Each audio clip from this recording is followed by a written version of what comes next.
আসসালামু আলাইকুম রহমতুল্লাহ বরকাত। রমজান মাস এলেই আমরা রোজা রাখি। রোজা রাখতে হলে সেহেরি খাই শবে সাদেকের পূর্বে এবং ইফতার করি সূর্যাস্তের পরে। কিন্তু একটি বিষয় আমাদের অনেকেরই অজানা, তা হলো সেহেরি না খেলে রোজা হয় না। সেই জন্য যারা ঘুম থেকে উঠতে পারেন না বা সেহেরি খান না, তারা রোজা রাখেন না। কিন্তু আমরা জানি না অনেকেই যে সেহরি খাওয়া সুন্নাত আর রোজা রাখাটা হলো ফরজ। সেহরি না খেয়ে যদি আমরা রোজা না রাখি তাহলে আমরা ফরজ থেকে বঞ্চিত হই এবং গুনাহগার হই।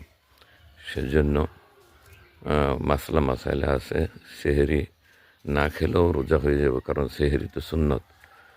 সেজন্য অবশ্যই যদি কেউ সেহরি খেতে না পারেন তাহলে রোজা রাখবেন, এতে রোজা হয়ে যাবে ইনশাআল্লাহ।